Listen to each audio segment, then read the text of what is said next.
Hi, I'm Nicky from Little Ones, and today I'm going to be talking to Rhiannon Connelly.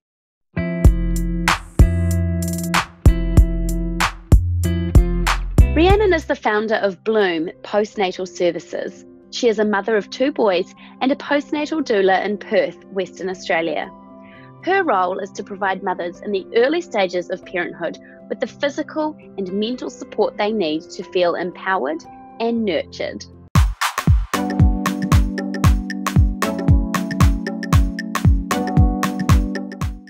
Today we're going to be talking about the role of a doula and the role of other support services available to new families. We're also going to talk about how important it is to support new parents in the first few months of having a baby and what we can all do to make sure these support systems are in place.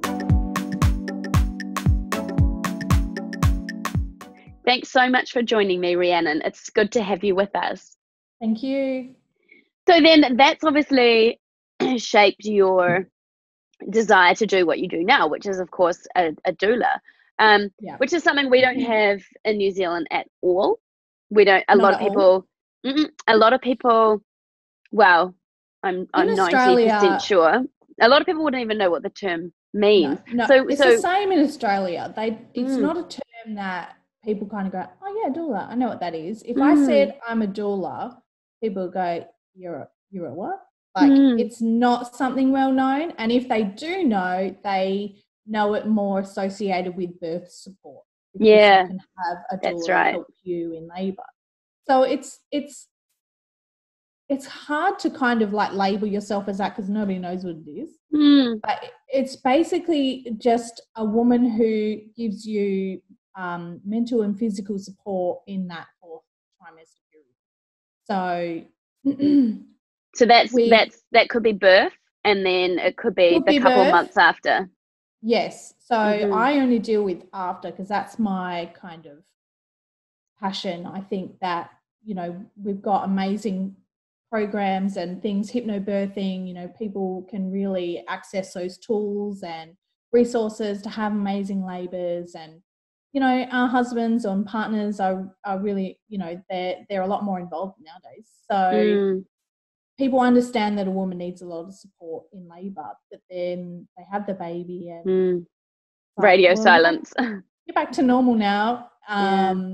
There's not that same connection. I think it's becoming more. People are becoming more aware, which is great, but it's still that you're trying to change a culture that is all about being independent, doing it yourself, and like we were saying before, it's hard to ask for help.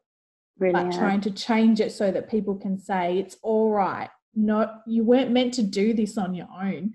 We're not meant to just, back in the day in traditional cultures, they have their village. They have their support networks that help you. You're not meant to do it alone. No. So, trying to bring that idea of the village back a little bit. So your role is to provide support in whatever that means to that particular family. Absolutely. Yeah, because every single person is different. Every single baby is different. So you can't just say a stock standard, this is what I do and that's only what I do. Because for one mum, it might be that she feels loved and supported by having her laundry done and folded and blah, blah, blah. Or it could be that this is her second baby, so caring for the toddler so she can have some one-on-one time with the baby, or vice versa, have some time with the toddler so I'd care for the baby. As simple as, having the baby, holding the baby while you have a shower or have a nap. Because I can remember when my husband went back to work, I desperately just wanted a shower. And I was like, but where do I put the baby? I remember that too. So it's like I had to put him down on the floor on a towel. He'd scream the whole time. And I quickly just, made myself feel slightly more human. We shouldn't have to do that, It's trying to create a bubble so that the mum can literally focus on recovery and the baby.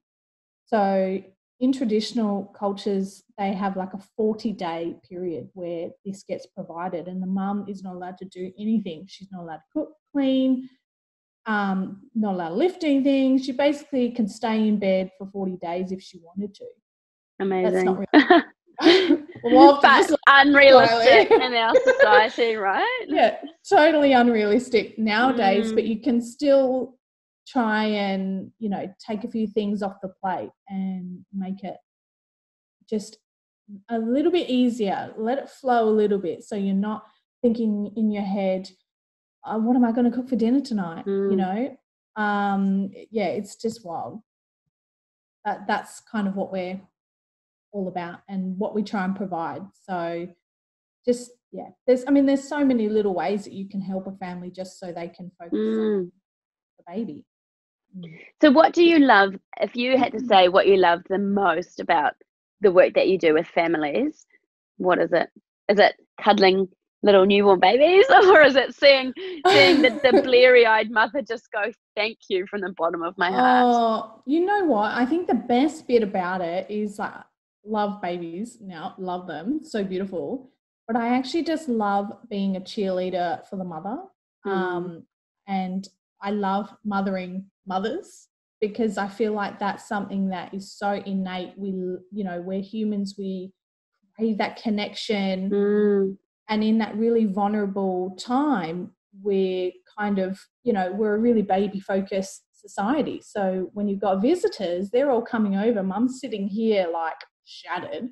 And they're all here like, oh, this beautiful baby and blah, blah, blah. And, you know, when they're done, they put their, you know, they have a cup of tea, put it in the sink and leave, and you've got no food and dirty dishes and you're tired. So I just love flipping it and pampering the mum and just being, you know, like letting her be the queen, because she just brought a baby into the world.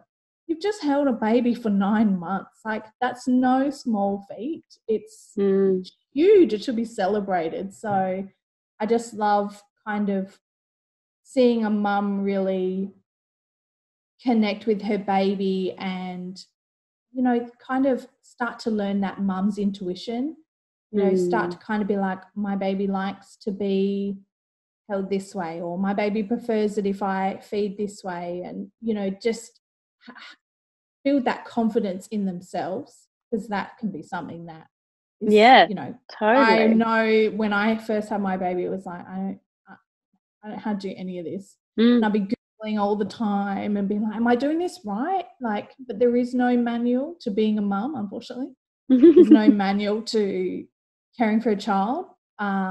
You just have to learn your baby.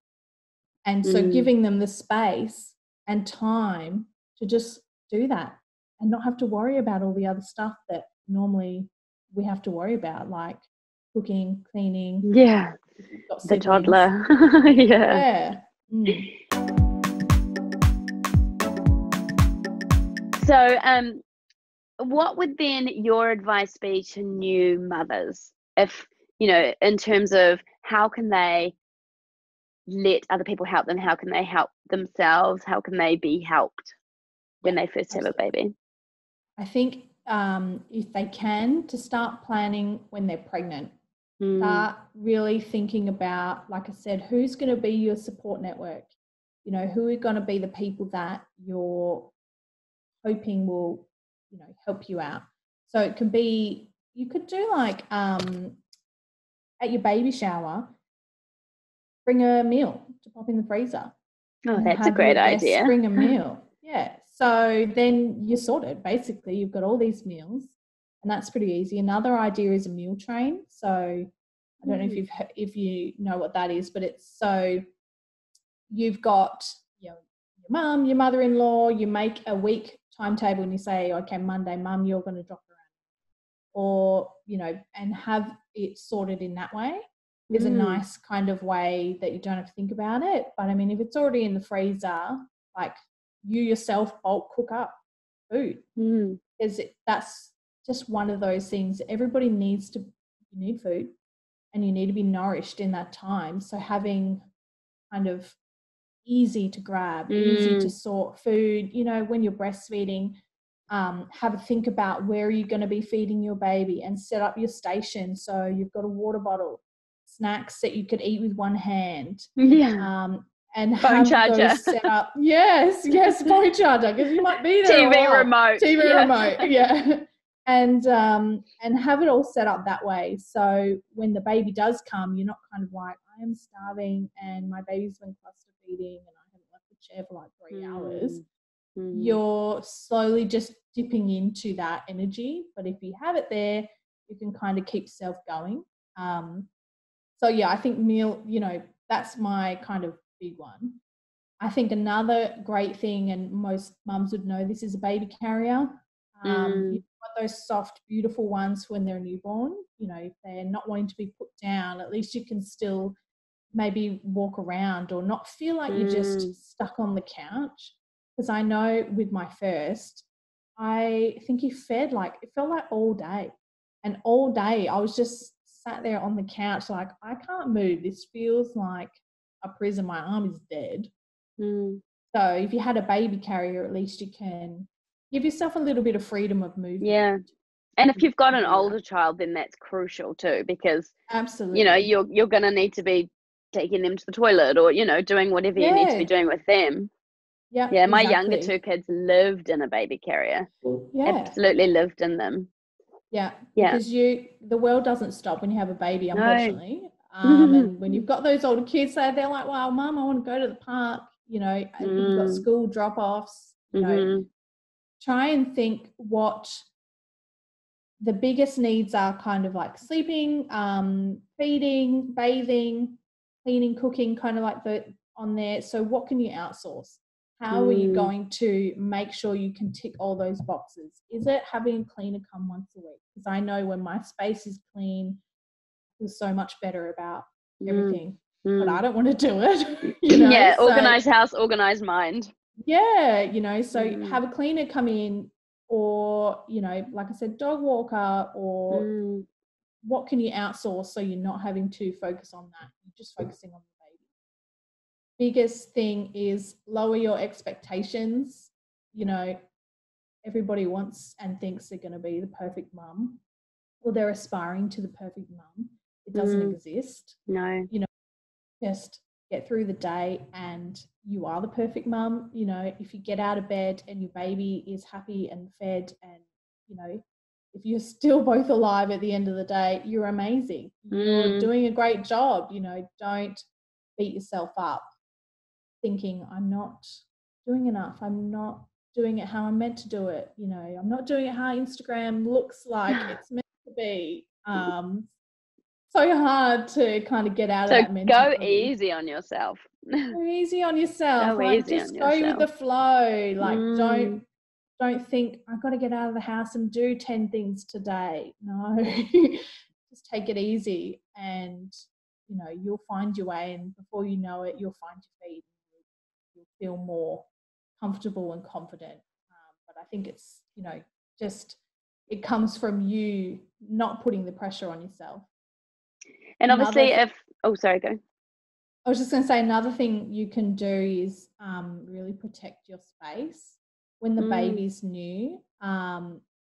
If you're feeling really tender and feeling really vulnerable, and then having someone is going to come in and just be like, what's going on here? Or, oh, the house is so filthy. They don't have to come around because it's your house. You can say no. Just protect that space and protect yourself and your energy, because that is so draining when you have somebody come in, and it can cut you when you're a brand new mum and someone says something that they're not thinking about it. They're not going to give another thought, but you might carry that with you for years. So, protect your space. Yeah, stay in your bubble. Be in your little safe bubble. And obviously, if mothers are feeling like they're not coping or feeling like they're struggling, there are support services like you, people like you, that they can reach out to. Who else? Doctors? Yeah, you can speak to your doctor. Absolutely, if you're feeling, overwhelmed. Seriously, overwhelmed, go to your doctor. They're the best person to speak to if you're really feeling like things are going that way. but just having, like I said, a doula who's in there, we've got that person who is, you know, we also know what it looks like when a mum is not coping. So we can kind of see the signs. Sometimes when you're so deep in it, you're not consciously going, oh, like, things don't seem right. You just haven't got out of bed, or you just haven't changed your clothes for a week and you're like, whatever, it is what it is. This is my life now. And having that person kind of go, I think that we need to look at this a bit closer. Like, are you coping? If not, I can come with you to go and see someone. You know, if you're struggling with breastfeeding, let's call a lactation consultant together. You know, sometimes it's so hard to do that on your own. Because it's just so hard even to get out of bed. So having somebody who can kind of be like, let's do this, I got you. You know, I'll be there. I'll sit with you beside, you know, let's get you well. So, yeah, I mean, that's so important. That is so awesome. And obviously, if anyone's in Perth, they can contact you. Yes, and I'll be putting absolutely. all of your contact details in the description box of this video as well. Thank you. Yes, call me. I'm here for you, Perth moms.